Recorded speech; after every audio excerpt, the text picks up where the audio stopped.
to let everybody join, and we will start.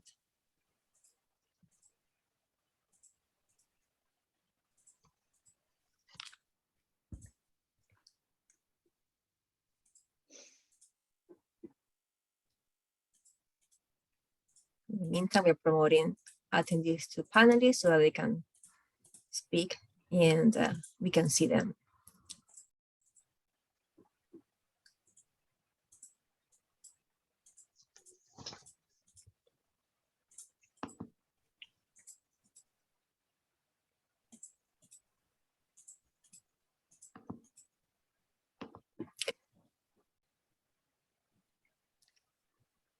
All right. Well, good evening, everybody. Buenas tardes, buenas noches a todos.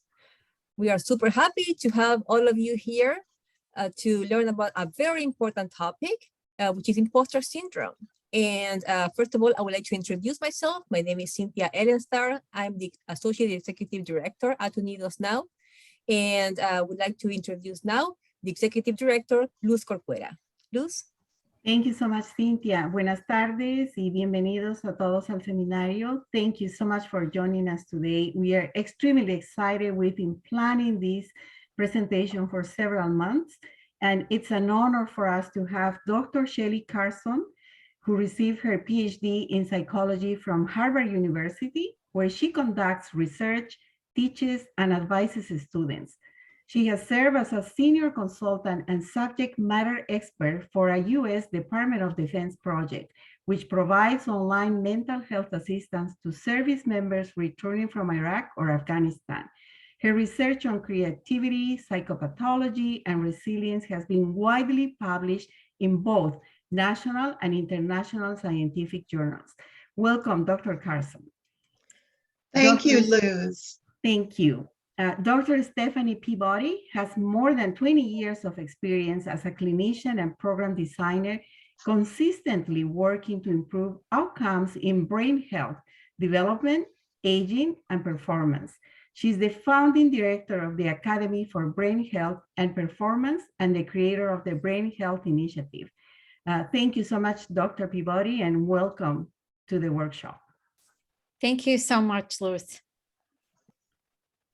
So with that, Dr. Carson, I think you're starting the presentation. Please, the floor is yours. Yes, so if I could just warmly welcome and graciously thank all of you for joining us this evening. It is such a privilege and a pleasure to be working with all of you and sharing this really important information related to imposter syndrome. Dr. Carson and I are not big fans of that label, but it serves a purpose. And Dr. Carson is going to share with you the science behind this syndrome and also opportunities of how you can rethink your position related to why you might be experiencing or others that you know might be experiencing thoughts or feelings or behaviors related to imposter syndrome. It is such an honor. It is such a privilege. It's such a pleasure. And I want to say congratulations to all of you. If you are here this evening, you have most definitely earned your way. And you are where you're headed to be because you have earned it. And I can share with you that each of us here have experienced feelings and thoughts of self-doubt, no matter what level of accomplishments we might have experienced in life, no matter what institutions we're affiliated with. We all, it is a normal human experience to experience self-doubt. So with that, I'm going to hand it over to my dear friend and colleague of many, many years, Dr. Shelley Carson. Thank you, Dr. Peabody. I'm going to share my screen now because I have some slides to share with you all.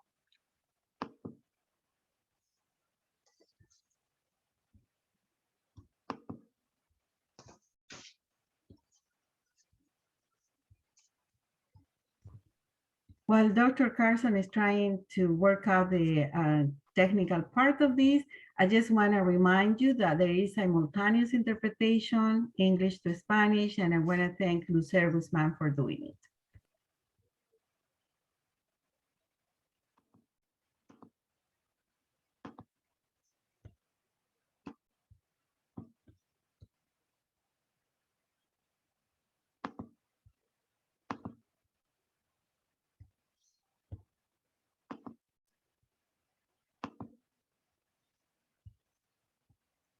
Okay, can you see my screen? Can you see my slides?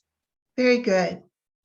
Well, welcome again. Buenas tardes. I'm Shelley Carson, a psychologist and researcher from Harvard University and the Brain Health Initiative. And I'm so delighted to be with you this evening to really discuss this important topic, the imposter phenomenon. This is an important topic for those of you who are heading off to university in the fall, but it's also a topic that relates to many different types of situations in your life. You may experience the imposter phenomenon or the imposter syndrome in your academic life, in your professional life, and in your personal life.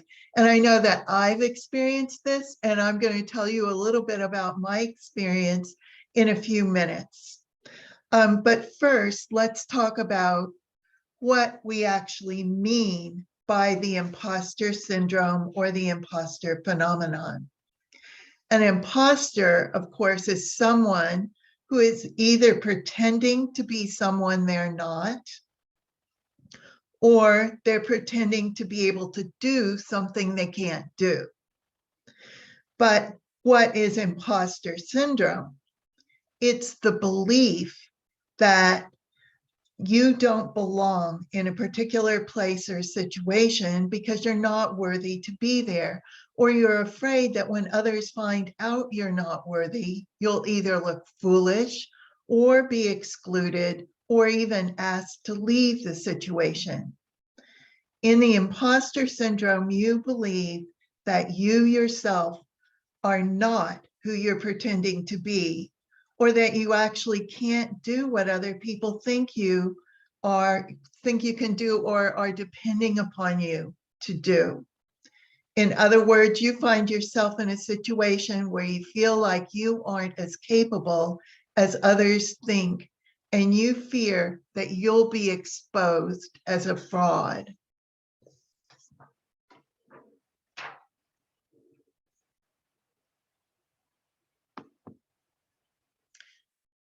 This has been referred to as an internal experience of intellectual phoniness.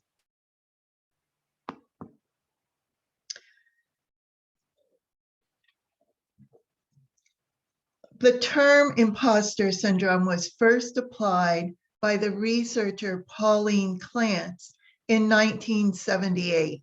Actually, she had noticed it before that when she was a professor at Georgia State University, and she noticed that a number of the undergraduates that were working under her were expressing this feeling that they were admission errors, that they shouldn't be at the school.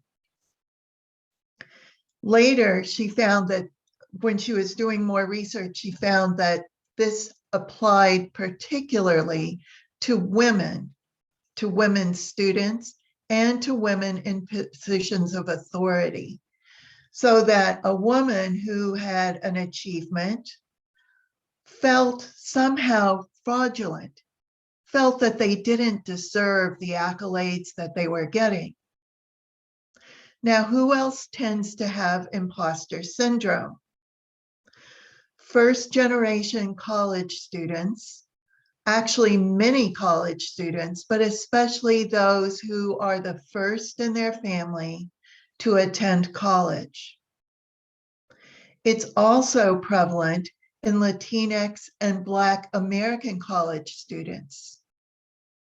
In fact, in any group of college students, who typically are underrepresented in a particular institution.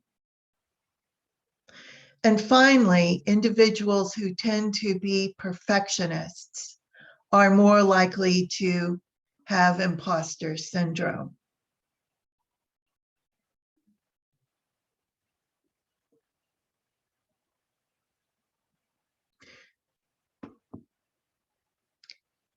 If you think that you've experienced this syndrome, you're not alone. Research has shown us that 70% of Americans have experienced this feeling at least sometime during their lives. And the more accomplished you are, the more likely it is that you may have these feelings. For instance, we see that Albert Einstein, probably the most famous scientist of the 20th century, said this: "The exaggerated esteem in which my life work is held makes me very ill at ease. I feel compelled to think of myself as an involuntary swindler." A swindler. Likewise, very accomplished people such as Maya Angelou have discussed how they've experienced imposter syndrome and felt that they weren't worthy of the accolades that they've received. So now, here's a few signs of imposter syndrome. And as I go through these, think about whether you've experienced any of these yourself. You believe that your success is the result of luck or it's an accident.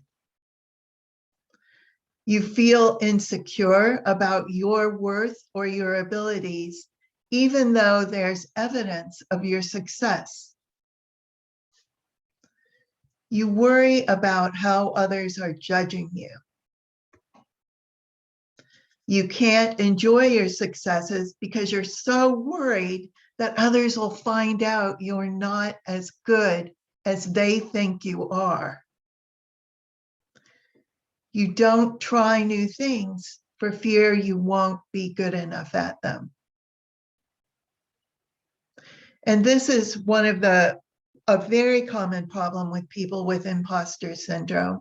So it's so important that you appear to be competent and successful, that unless you are assured of being competent and successful, you may not try new things that would broaden your horizons and enrich your life.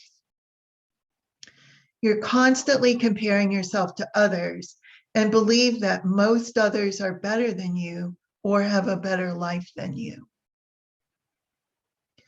You work harder than is expected or than most others do when performing a particular task. It's like you have to make up for the fact that deep down inside you think you're a fraud, so you work extra hard to overcome that. You try to cover up your mistakes, or you hide your mistakes. Sometimes people will hide their background, and you have difficulty handling both compliments and criticism because you're so worried about what other people are thinking about you that if somebody says something that seems like a criticism, it's totally deflating.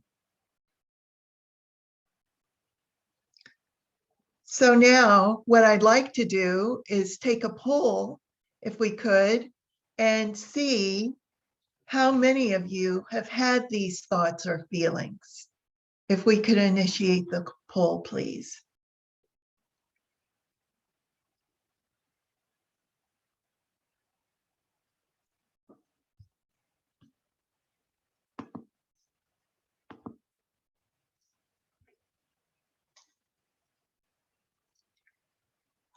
We'll give you a minute or two to think about this and to respond.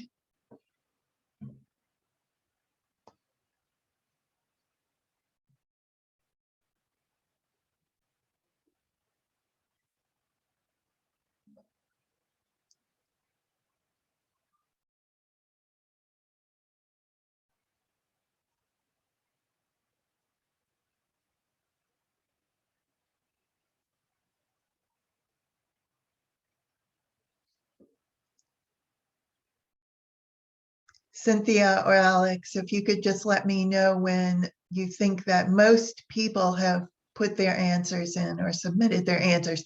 I can't see the responses. Yes, I think that, yeah, most of them have responded by now, and we have 65% answered yes, 10% answered no, and 24% answered maybe. Okay, so 65% of those of you in the audience have experienced some form of imposter syndrome. That's very interesting, and it's right in line with the studies that I just told you about, that 70% of Americans claim that they've experienced this. So amazing, isn't it? And if we add those who aren't sure, 65 and 24, 89% of you may have experienced this. Well, as I say, it's a pretty common experience.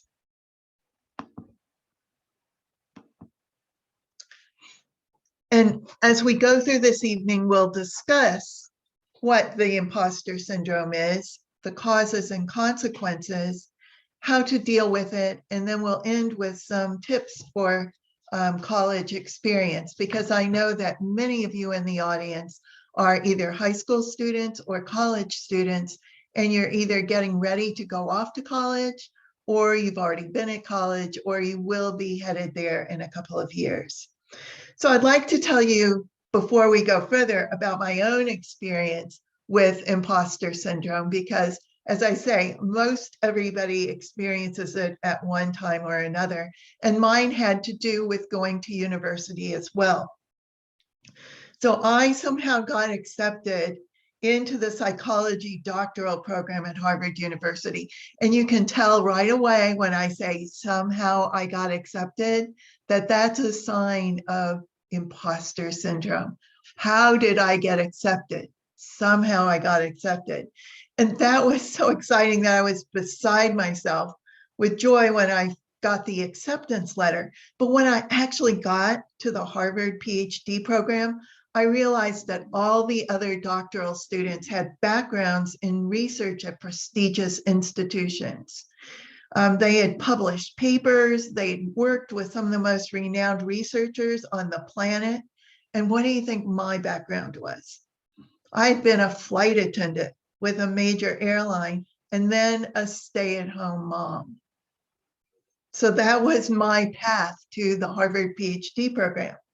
Now, granted, I had come back to school and taken some courses through Harvard's continuing education program, which is like their night school. And I'd done well in those courses, and I'd gotten to know some of the professors and received some great letters of recommendation from them. But of course, I discounted all of that in my mind. All I could see was that every one of my colleagues had an important background and I did not. And I became embarrassed of my background. I became embarrassed of it and I hid it from others. And I was constantly worried that they and my professors would discover that I indeed was an admissions error and that I didn't belong at Harvard. Even though my dissertation won a prize and I was immediately hired by Harvard as a lecturer, and I'm still there, in fact, and they allowed me to teach a first time ever course at Harvard on creativity, which was what I did my dissertation topic on, I still felt out of place. So I went through my entire graduate career feeling like I was a fraud. Isn't that awful? I mean, shortly after this, after I became a lecturer, the New York Times called me and they wanted my opinion for a story that was breaking in the news, and I was horrified. I told the reporter that I was in a meeting, would call back in a half hour, and then I ran to my supervisor's office and told him to call the New York Times back, that I wasn't an expert, and they'd find out immediately that I was an imposter. So I actually used the word imposter, but my supervisor forced me to call back the New York Times, and guess what? It turned out I could actually answer all their questions. So maybe I wasn't an imposter after all. Now, things began to happen, and since then I've had a wonderful career, and it's taken me all over the world, and I've met many wonderful and accomplished people, and many people that I really enjoy talking to, such as your group. But that incident at the New York Times, where I realized I might not be a fake, went a long way toward helping me conquer this feeling of being an imposter. And so what we'll do tonight is discuss this and see if we can come up with ways that can help those of you who've also had this experience. So it turns out that we can't do breakout rooms because of the setup that we have tonight. And I had hoped that we could break out into small groups and discuss whether we've had the imposter syndrome. But what I'm going to ask you to do instead is think about your experience, your potential experience with the imposter syndrome. And if you want to share that with people, please write in the chat room. And if you'd like to share it with the group, if there are some of you who'd actually like to share it with the group.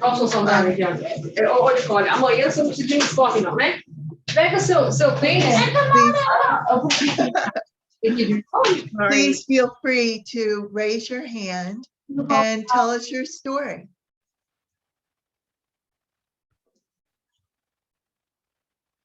So Josie, would you like to talk about your experience? Yes, if you allow me a couple of minutes.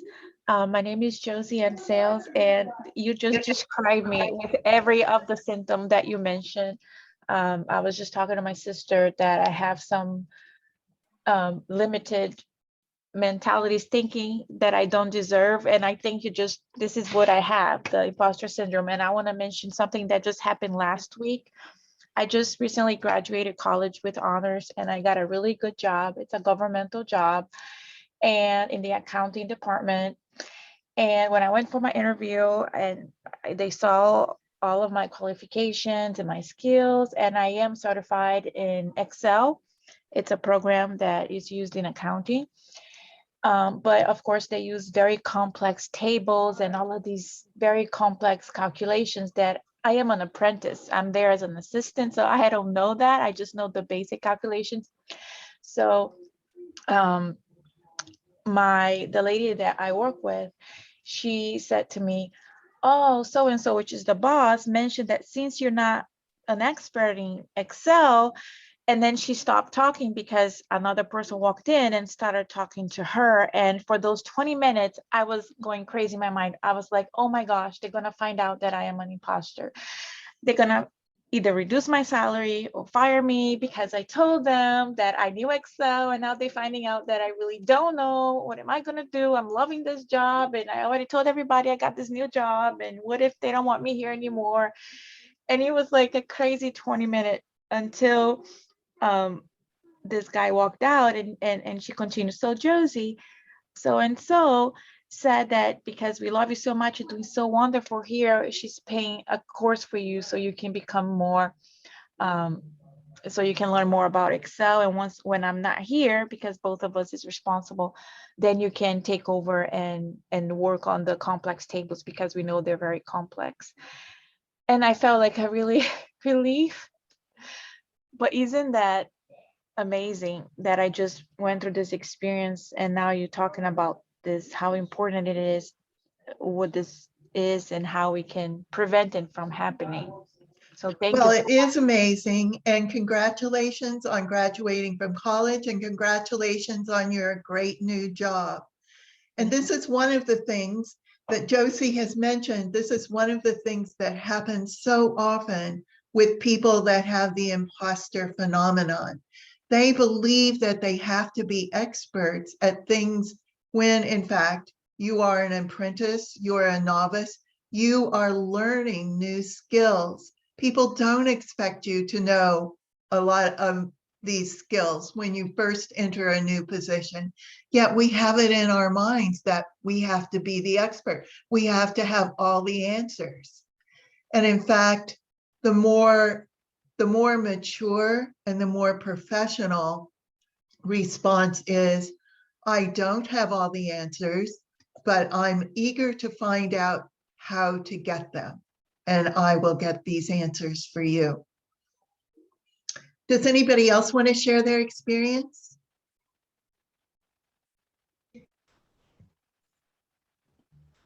Nereida, is that right? Nereida. Yes, Is it down? I don't know if my hand's up or down now. it's down now. Okay. Just as recent as this year, I think I've had all of those thoughts most of my life. Probably have gone to therapy for them, for feelings of inadequacy. But most recently, I remember having a deadline, trying to figure something out. I took a long time to get my bachelor's degree in business. And then I got my master's degree in education and became a teacher. I taught Spanish for 11 years. And for the past 4 years, I've been an ESOL teacher. So I'm teaching high school students that are newly arrived to the country and do not have the skills in English yet. So there was something that I was having to do that I just freaked out, and my husband came out of retirement and is my assistant. He does all the compliance paperwork and I do the teaching. One moment, please. Someone's coming into my classroom. Yes, Lucas? Hi, I'm on a meeting, okay? Okay, sweetheart, sorry, that was the custodian. So I remember, I'm telling my husband, like, what's the matter? I'm like, I don't know. What am I supposed to do? How am I supposed to get this done? Because I'm thinking, I'm scrutinizing every single detail. I don't consider myself a perfectionist. If it's good enough, it's okay. But in that moment, I caught myself. And I was just like, because he said they're going to come here and it's not going to be ready, and I don't know, and I'm going to be exposed as a fraud. And I said it exactly like that. So I laughed when I saw your slide. I was like, yeah, been there, done that. And he's like, well, what is it exactly you have to do? And he helped me, and he's so grounding for me. And he was like, well, what exactly do you need to do? I'm like, well, I have to have this, this, and this done. And he's like, okay, so what's the simplest way you could do that? And I'm like, oh my gosh, it's just that it's got to be so many details. And when I let go of all the details that I felt I needed to fulfill in order to make it perfect and what I thought was expected or what I thought would be stellar, which is where I want to be, then I was like, all right, well, what's really important here? Wait a minute. Also, recently I was being observed, and it's like April, the kids are doing presentations it was the beginning of April. They were finishing up presentations for Women's History Month in English. So I'm like, what am I going to do? I have to come up with something. And all of a sudden, I'm like, wait a minute, the kids are presenting in English. I've already done it. What better way for to be observed than to have him come in when my students are presenting and showing what they know. So when I can get out of my own way, I'm good. Well, that's a wonderful example. And I hope those of you who are students are listening to the fact that it's not just students that have this phenomenon, it's your teachers, it's your professors as well. So we have time for one more. Lucia, is it Lucia Chavez. Yes, that's my name, Lucia Chavez. Thank you. Well, it happened to me a long time ago when I started to work at the Sarasota Memorial Hospital. I'm from Mexico. I studied medical laboratory technician, and I came to this country, and so I went to school to learn English, and then I applied to work there. I got accepted, and I was, oh my God, now what? So I was worried about the language, new country, different things to do, the stuff that I was used to do in Mexico. But it was just probably like a week or two that I was feeling like, oh my God, I'm not gonna make it, I'm not gonna do it right. But no, I said, no, I can do it. I know how to do it. I've been working this for years in my country. So let's give it a try. A lot of people helped me because they see me that I was nervous, like I was thinking I was doubting to myself, to my knowledge, but no, it went too fast. I'm the opposite. I like to learn. I like to help. I like to express. I like to do different things. And I think I'm really, really, I think I really, what she said, well, I don't know what I want to do. And if it's in my mind, if it's in my life, because whatever I want to do, I'm not finished until I do it. That's what I wanted to say, that it happened to me a long time ago. Very And good. it feels really, really weird, because when you used to that you know that you're capable to do the things, and then that you hear the voice, oh, you're not gonna make it, oh, you're gonna be in trouble, and but no, thank God it went too fast. And now I have a junior student that I'm trying to teach him this. Hopefully he can learn, and let's see how it's gonna be when he goes to college. So thank you. Thank you. Okay, well, I appreciate all of you who shared your experiences, and also those of you who would like to share your experience on the chat, please feel free to do that. And please feel free also to ask any questions that you want on the chat as well. Okay, so let's look at this imposter phenomenon and why it's so bad for us. Then we'll look at some causes, and finally we'll talk about what we can do about it. One of the things that research has shown us is that people who have imposter phenomenon or imposter syndrome may struggle academically and socially, especially undergraduates when you get to college. So this is a major reason that we want to see if we can do some things to nip this in the bud. A second thing that happens is that people do not participate in new experiences, again, because they're afraid they'll fail, or they're afraid they will look foolish, or they'll look like a fraud. So it reduces your openness to trying new things. And especially if you're going off to college, this is where you want to try new things, most new things, okay? Where you don't want to be trying drugs or anything like that. But that is a time when you want to be having these new experiences.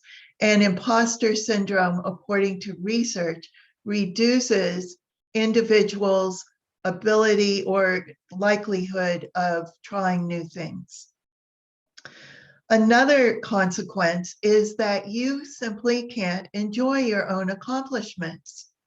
You spend all your time worrying that other people are going to find out that your accomplishments are fraudulent, that you didn't really deserve whatever accolades or awards you got or positions that you got. And so you can't enjoy the things that you've actually succeeded at. Of course, it increases self-doubt and also your tendency to what we call self-sabotage. That means that you purposely interfere with your ability to succeed at something because you don't want it. If you were to fail, then people would find out you were a fraud. Now, I'm going to give you a couple of examples of self-sabotage and how this might work. Let's say you have a major exam coming up for one of your classes at school. And instead of studying for the exam, you spend all night on social media, or you go out and go to a movie instead of studying, or you go out with friends and party. So you haven't studied for the exam, Now what happens is when you take the exam, you aren't ready for it, but the kicker here is that you have an excuse for not doing well on the exam.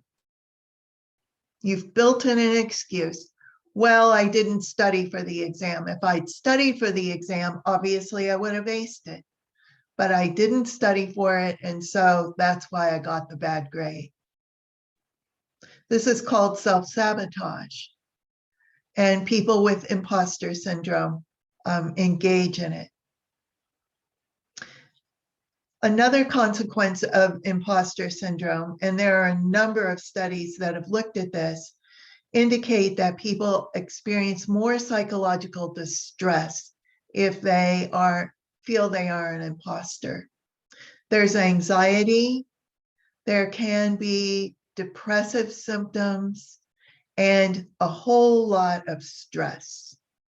So these are the negative consequences of imposter syndrome and why we want to do something about it.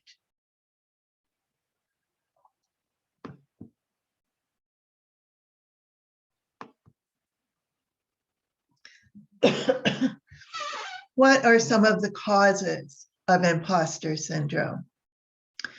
There's a great deal of research that's been done on who experiences this.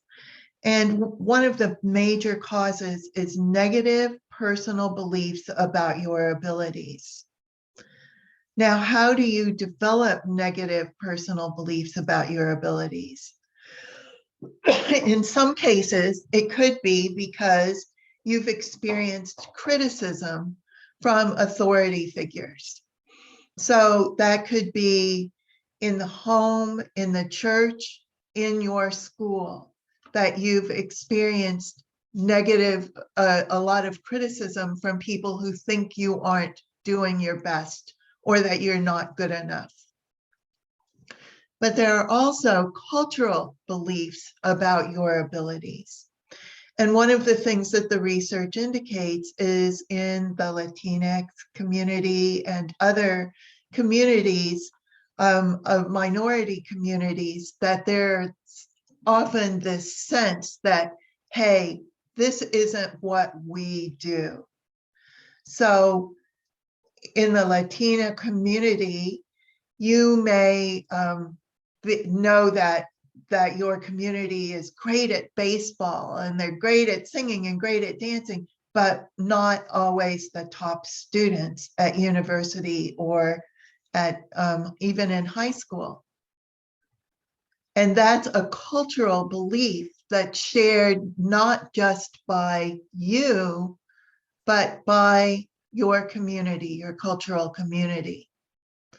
So what we want to do is break out of those cultural beliefs, because there is no empirical evidence that you can't be the best student, that you can't succeed in any way that you choose to succeed.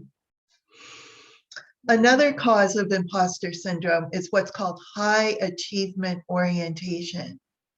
So for people who feel it's really, really important to rack up the achievements, I must achieve this, I must achieve that. But often this high achievement orientation is a cover for low self-esteem, or what we call low self-efficacy. Self-efficacy is the belief that you can succeed in whatever life throws at you, in whatever comes around the corner. Another cause of imposter syndrome is perfectionism, being a perfectionist and wanting to make sure everything's just right before you, say, submit a paper or before you allow other people to see your project. And finally, a higher than average need for approval from other people.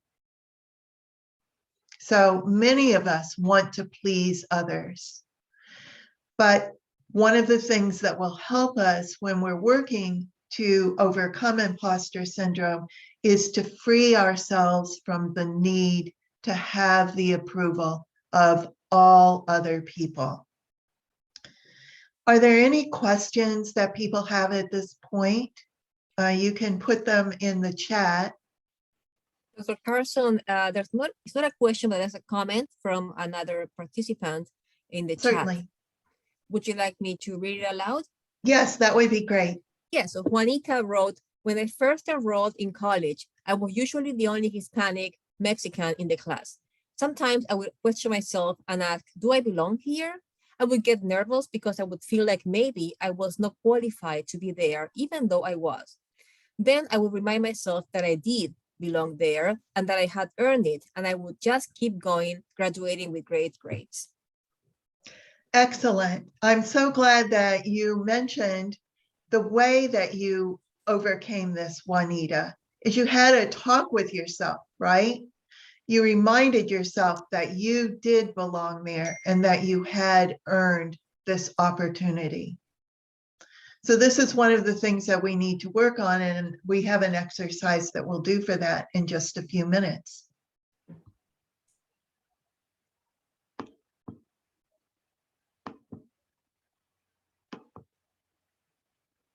So let's look at some ways that we can reduce imposter syndrome. And the first way that we're going to do this is to surround ourselves with supportive people. There's a great deal of research out there that shows that having a social support system is a protective factor for virtually any kind of psychological issue. And imposter syndrome is a psychological issue. So having positive people around you that believe in you, that enjoy your company, and that have some of the same goals and beliefs that you do will definitely be a positive for you. If you have people in your support system that are negative, that tell you things like, you really can't do this, you know, you may have somebody that says, I'm glad that you're trying, but you really don't think you're going to succeed, do you? So when you have people like that that are in your support system, try to not take what they say personally and try to spend as much time as possible around people that are supportive of you. In particular, when you go to college, one of the things that I would suggest that you do right away is try to find a Hispanic or Latina club or group that you can affiliate with. And also try to get to know one or two of your professors and that you can talk to if you start having these real imposter feelings like, I don't belong here. So surround yourself with supportive people. The second thing, and this is very important, is to monitor your thoughts and reframe negative self-talk. So self-talk is that constant chatter that's going on in our heads. It's just a little bit above the level of conscious awareness. So we hear these things going on in our head all the time. Oh, you're so stupid. Oh, look, you know, you messed up again. Oh, why doesn't anything ever go right? I don't understand how I could have failed at that. You can hear this negative self-talk if you listen for it. Now, many people go around with this voice in their heads telling them all these negative things, but they aren't aware of it all the time. Yet it's subtly influencing your conception of yourself. So what we want you to do, number one, is self-monitor. Listen for that negative self-talk. And when you start to hear it, look around you and try to figure out what kind of situation are you in? What was just happening? Who were you with? And what were you thinking and saying to yourself? And what kind of emotions did this make you feel? This feeling of negative self-talk. So as soon as you start self-monitoring, I actually suggest that you write it down when you hear yourself saying these things to yourself. And then you can start looking for patterns in your negative self-talk. Oh, this always happens when I'm in math class, or this always happens when I'm with a group of people I don't know. So try to figure out the patterns of when you're having negative self-talk. And then we want to learn to reframe. First of all, you want to check that negative self-talk. Is it true? Is it true that you're really stupid?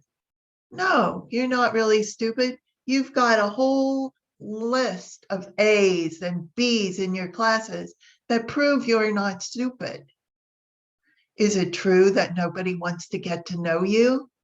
No, you have many friends and you can list them. So you want to challenge that voice in your head that's saying these negative things to you. Now, some people actually give that voice a name. Perhaps they call it Aloysius. Oh, there's Aloysius talking to me that way again. And sometimes if you can make that negative voice a third person so that it's separate from you, then that helps you to deal with it better. Here's some ways that you can reframe negative self-talk. And what I suggest you do is every time you catch yourself engaging in negative self-talk, that you come up with a way to reframe it, and then you state that reframe 3 times in a row. So let's say you hear your voice saying, I'll never succeed. Reframed, it could look like this. My goals are obtainable, and I'm confident that my persistence will pay off. So instead of hearing that voice say, I'll never succeed, you have something better you can say to yourself. And this is realistic and positive. This isn't, oh, I'm a great success. Because we won't believe ourselves if what we say to ourselves seems fraudulent. But having obtainable goals that you can persistently pursue, that's something positive that you can say to yourself. I'm not good enough. Oh, imposterism is full of people that say that. But what you can say, you can replace that with is, I'm constantly learning and improving myself.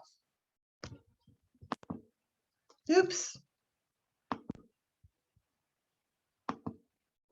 People will see that I don't know what I'm doing. Imposter syndrome will throw that one at you. Others will see that I'm building my skills and competence. And this reminds me of what Josie shared with us, that she was afraid that they were going to see that she didn't know what she was doing with the Excel program. And instead, what others saw was that she had the capability of learning, and they were going to help her to build her skills and competence. They'll find out that I'm really a failure. Can be replaced with, I've accomplished a great deal in my life and I continue to grow. So every time you hear yourself, that Aloysius voice in your head saying something negative, stop and think about it and reframe it. And then anytime you hear that same statement again, use your reframe to replace it.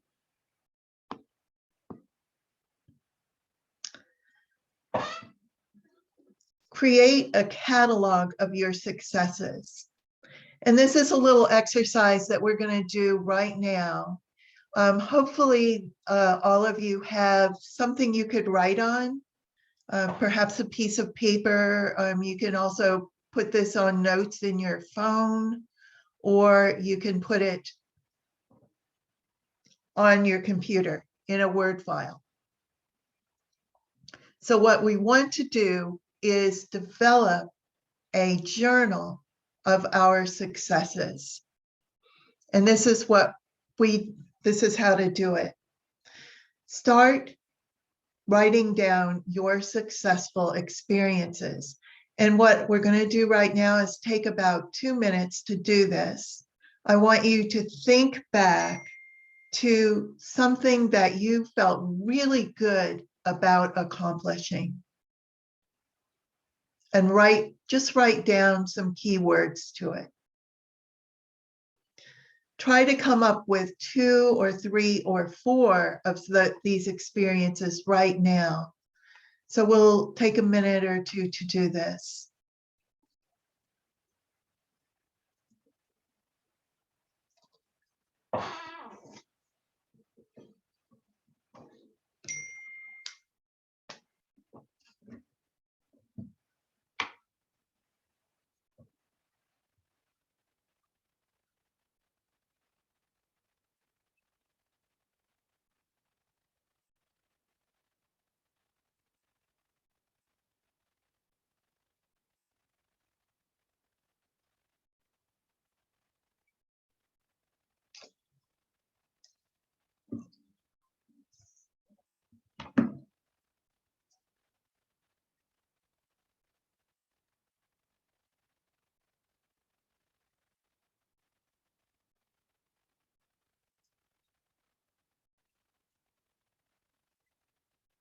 Now, if we were in breakout groups, you could share one of your experiences with another group member. But since we're not in breakout groups, I'd like for you just to take a minute now and look at the experience that you wrote down and remember back to it and think about how that makes you feel about yourself.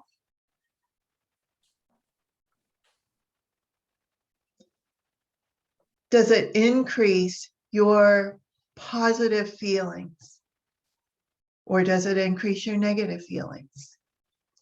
So just raise your little hand, your hand signal. How many of you feel that thinking about and writing down a successful experience that you were proud of made you feel, increased your positive feelings? Dr. Carson, we have somebody who would like to talk. That's wonderful. Okay. I miss the person right now, but unmute yourself, please, and you are free to speak. Yes. Is that Melissa? It was somebody else, but okay, let's go with Melissa first. Melissa, go ahead. I think you're muted, Melissa.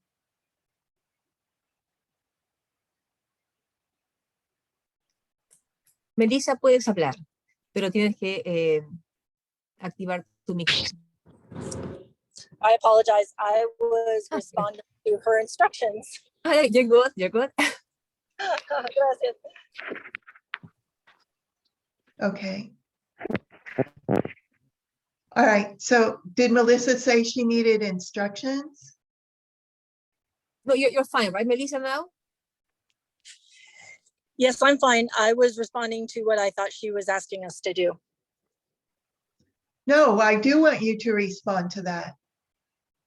Would you like to share an experience with us? I wasn't planning on it, but I don't mind. Okay.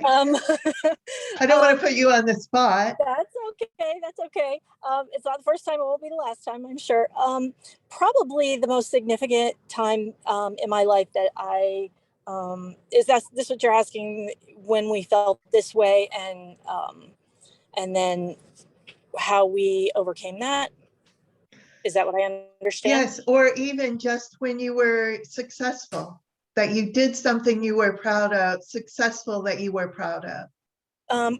Probably my biggest accomplishment in life that I really genuinely did not believe I would be able to do, and did do it, was I went through law enforcement academy when I was 32 years old. I was a single mother, and I got myself hired on with an agency in the county where I grew up. And I will say that every day on my way into work, wearing a uniform, wearing a bulletproof vest, carrying a gun, I was genuinely afraid that they would figure out that I really should not even have that job. But as I continued to just go through the trainings and handle calls and just do the job, I talked myself into it, that, hey, I guess I really do belong here just as much as anybody else. Well, congratulations, and thank you for that service that you perform. It was my honor. Thank you so much for letting me share. That's wonderful. So I think that most of us will admit that we feel positive when we look back and see our accomplishments, the ones that were genuine in detail, that you can go back and reread whenever you're feeling self-doubt. So this is called a success journal. Again, you want 15 to 20 entries of different times and different experiences and different situations where you were genuinely proud of your accomplishment. Not where you felt like an imposter, but where you were genuinely proud. And then you can use that as a base to go back and read and go back and look at whenever you are feeling low about yourself or self-doubt. Dr. Carson, we have somebody else who raised their hand. Let's see if they want to speak. Is that okay? Yes, of course. Marisol, ¿quieres hablar?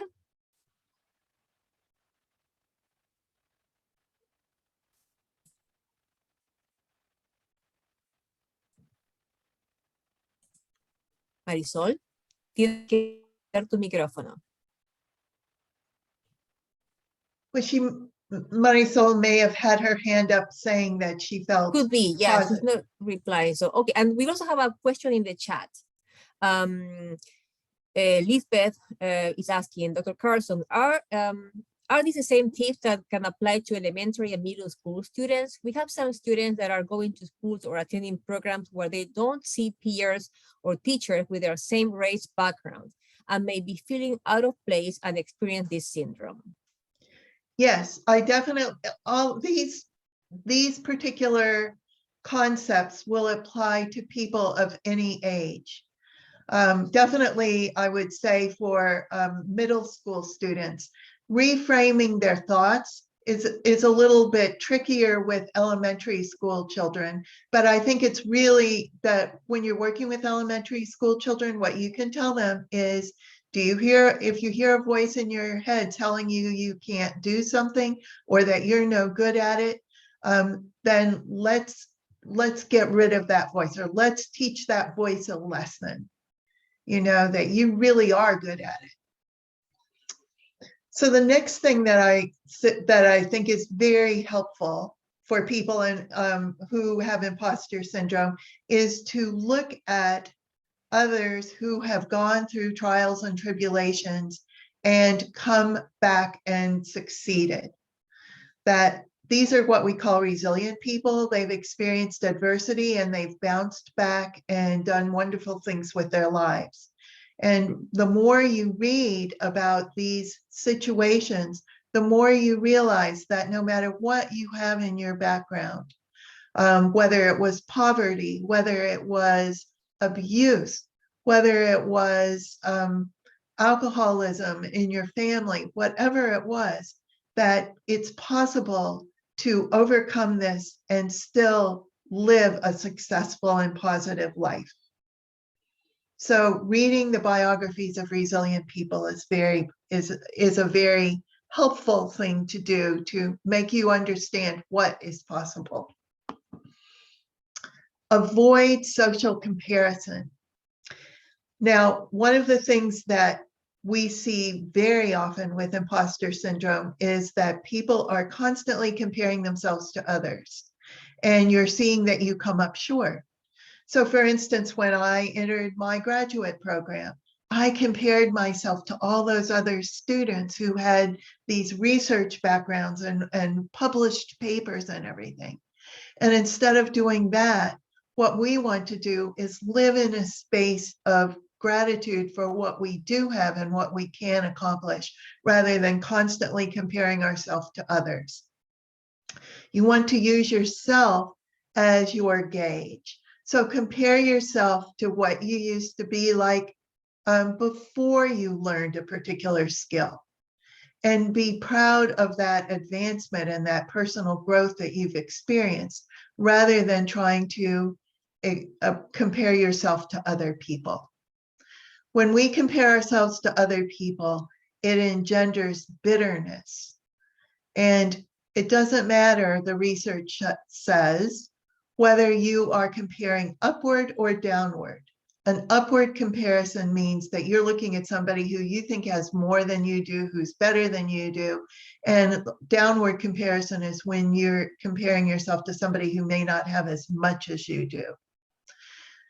The research tells us that both of these types of social comparison are unhealthy psychologically.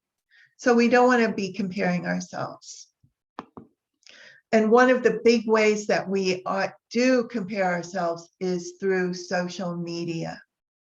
Now, many of you spend a lot of time online scrolling through TikTok or other types of social media. And what you see there are people who are purposely fraudulent about their appearance. These people are imposters, and they're putting out a face that isn't their real face. And so when you get everybody doing this, it makes you look like you're a loser. So we want to avoid this. And research shows us, and Dr. Peabody is very familiar with this research as well. Research shows us that when we use social media, we should use it in what's called an active rather than a passive way. Passive way is scrolling through and looking, comparing yourself to other people and looking to see what other people are doing and what they have and all this. Active use of social media is contacting a friend or an acquaintance to stay in touch with them and enlarge your social support network.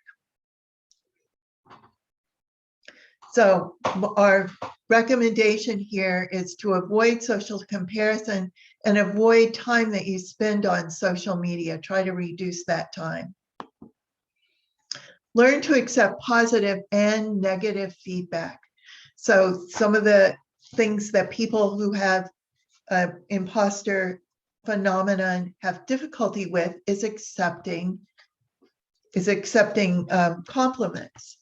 Come up with a particular thing that you can say when people give you a compliment, and then try to genuinely enjoy it. What many people do who have imposter syndrome is they say, oh, that person really didn't mean that. They're just saying that to me, but they don't really mean it. So come up with a specific thing that you can say when people compliment you. Don't try to hide behind an explanation like, oh, well, I didn't really do that good a job. Rather say, thank you. Thank you very much for saying that. That makes me feel good. Also learn to accept negative feedback in the form of criticism. Because here's my first rule about criticism. If someone's criticizing you or something you've done, that's a sign you've done something to criticize. You've taken a risk and you've chosen something that's a challenge. Receiving criticism, therefore, is like a badge of courage. So again, congratulate yourself. Doing something new and challenging, even if you're not yet good at it, is infinitely more rewarding than being praised for doing the same old thing well. A second thing is consider criticism as valuable feedback, not as a personal attack. If you don't take criticism as a personal attack, but rather look at it as an indicator for an area in which you might be able to improve, then you can take that information objectively and use it to self-correct. So I want you to think about a guided missile system. When we have a missile streaming through the air, it has built-in monitors to detect whether it's heading off course. It can correct itself to go up or down or back or forth or sideways. It has this built-in guidance system so that other parts of the guidance system can make the correction and get it back on track. And if you can put aside the feeling of being personally attacked, you can use this feedback as criticism as your own personal guidance system. So don't defend yourself if you're criticized. It's very easy to feel you're being put on the defensive, but this can make you feel like you need to take a stand. And you don't need to take a stand when you're criticized. Just listen to what the person has to say. If there's some objective information that you can use there, then take it. Otherwise, refuse to feel personally attacked. So one of the things that I think it's always important to do when somebody criticizes you is to thank them. Thank you for taking the time to notice how I'm doing. Thank you. I'll think about what you've had to say. One of the things that I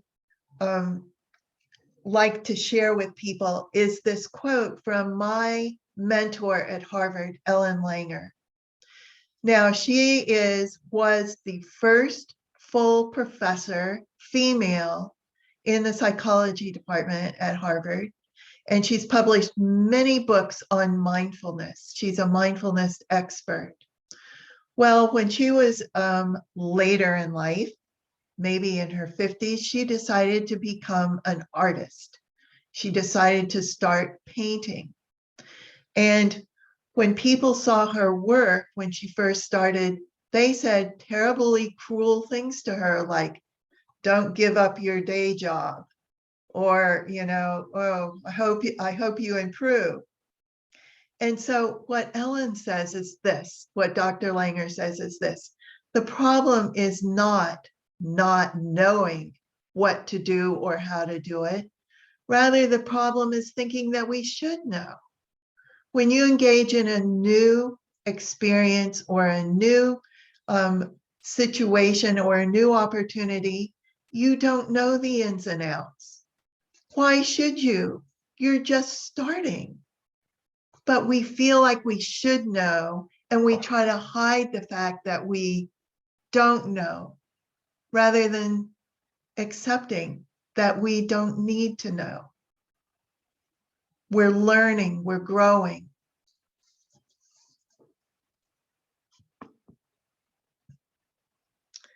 And finally, remember you're not alone. This is one of the things that research tells us is really important for imposter syndrome. So many people are experiencing it, but you're sitting inside your own little cocoon thinking you're the only one that feels like a fraud. When in fact, you already know that right here in this room, 89% of people have probably had this feeling. You're not alone. Feel free to share your experiences with others. So I'd like to end with some tips for a positive college experience for those of you who are off to college, and this can apply to places other than college as well. It can apply to a new job. It can apply if you're moving to a new country. It could apply if you're moving to a new neighborhood. It can apply to any big change in your life. First of all, build a supportive environment. That is, find people that are supportive of you and have a social support system that is surrounding you. It's really important. But people say to me all the time, oh, how do I meet new people? How can I do this? Well, there's several different ways you can. You can join a club. Many civic or communities have clubs of all different sorts. So anything that you have an interest in, there's likely some sort of group in your community that's doing it. Or if you're going off to college, there's likely some group at college that's doing it. Another way is to volunteer. Volunteer your time. That's a great way to meet like-minded, positive people. You can volunteer at school. There's all different ways you can volunteer. In your community, you can volunteer at a hospital, you can volunteer at a school, you can volunteer to help coach a sports team, you can volunteer at a animal shelter, you can volunteer at your local library. And many of these things you can also do if you're going off to college. Now, another way to meet people is to do what I call creating a personal elevator pitch. What in the world does that mean? Well, an elevator pitch is a short speech that you can give in the time it takes that you're on an elevator going up 6 or 7 or 8 floors with another person. Is it possible to develop a rapport or a connection with somebody that quickly? Actually, it is. And one of the ways that you can do this is to have what I call this personal elevator pitch. It's a short and interesting introduction that you have memorized. So you write it down and practice saying it so that if somebody says something to you new, you aren't going, well, have something to say. Have it ready to go in your mind. Write it down, practice it. So one sentence for each of the following. Your name, where you come from, and something interesting about your hometown. Now, I told you that before I was a psychologist, I was a flight attendant. And I was in our airline, which was Delta Airlines. There was a flight attendant who was known all over the world for her wonderful, easygoing manner of being with people. And her name is Snooky DeMars. Now, Snooky would always introduce herself by saying, I come from Red Oak, Iowa, home of the picture calendar. And that was an immediate conversation starter. Now, I don't know if the picture calendar actually was invented in Red Oak, Iowa. I have no idea, but that's how Snooky always introduced herself. Here's my name. I come from Red Oak, Iowa, home of the picture calendar. Now, all of you come from this wonderful place on the sun coast of Florida. And so what you can say is something very interesting about your hometown. We have the most beautiful beaches in the world. There's many things that you can say about your area, but have it ready to go.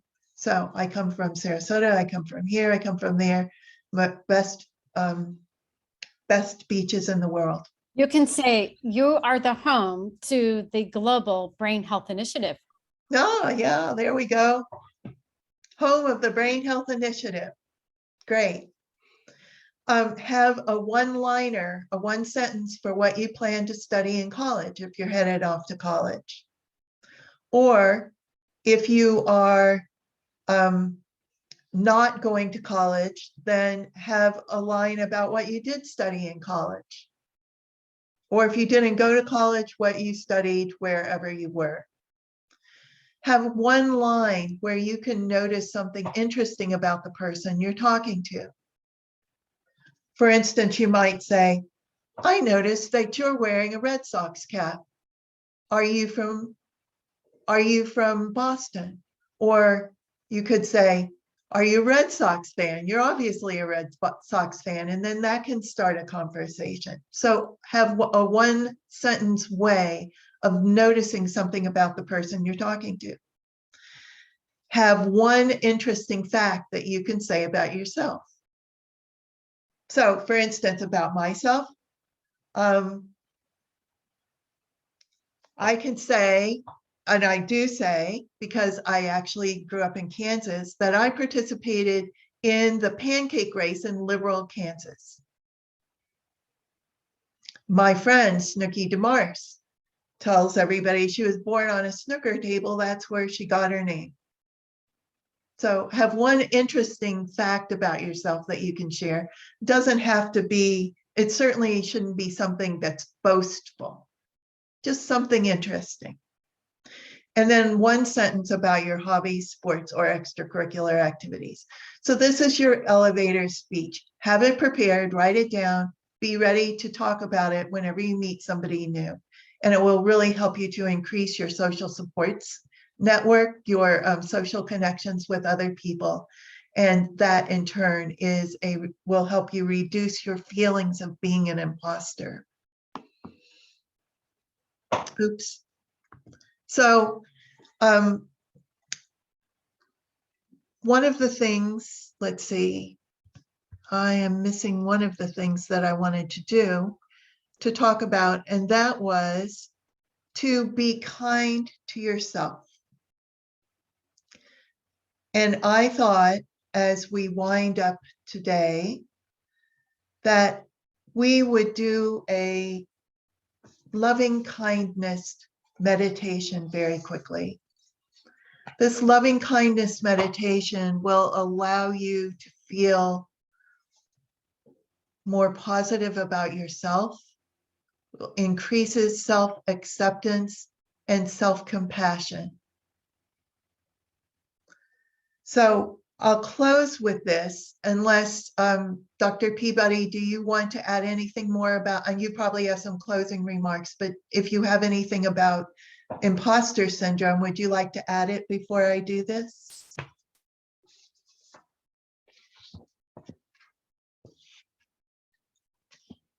Okay. So what we're going to do is we're going to do this short loving kindness meditation. And then if we have time for questions and answers, we'll do that. All right.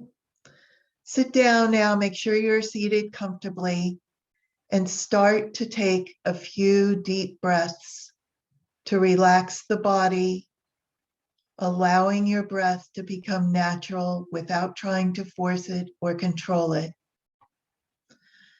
Feel that sense of breath being your connection to life. Let your mind settle on this experience of breathing very gently. And as you breathe, close your eyes now and see if you can move the breath from wherever you're accustomed to watching it to the heart center, which is in the center of the chest. As you focus your attention in this area, see if you can formulate things that you wish the very most for yourself, not just for a day or week, but your deepest aspirations, the things you wish for the most for yourself. Now repeat silently to yourself after me. May I be peaceful. May I be happy. May I be safe and free from danger. May I have ease and well-being.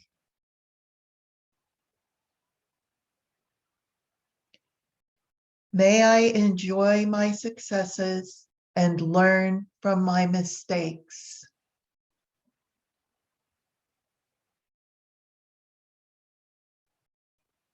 May I work honestly and courageously to accomplish my dreams.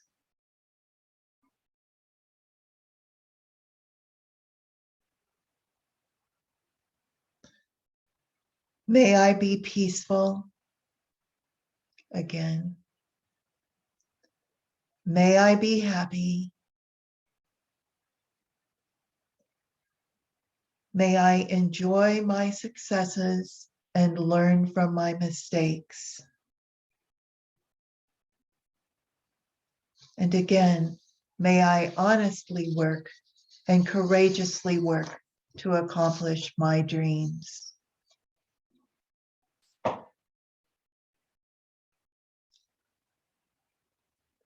Generate the feel of loving care, acceptance, and remember that the Buddha said this: you can search the entire universe for someone more deserving of your love and affection than yourself, and that person is not to be found.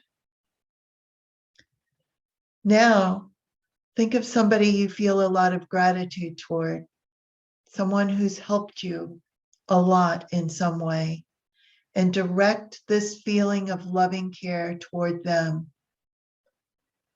Think of their name and wish them what you have wished for yourself. Repeat after me silently.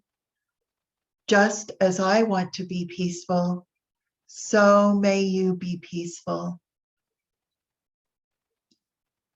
Just as I want to be happy, so may you be happy. May you be safe and free from danger. May you have ease and well-being. May you enjoy your successes and learn from your mistakes. And may you honestly and courageously work to accomplish your dreams. Sit still with these loving thoughts for a moment toward yourself and another. And then when you're ready, open your eyes and rejoin our meeting.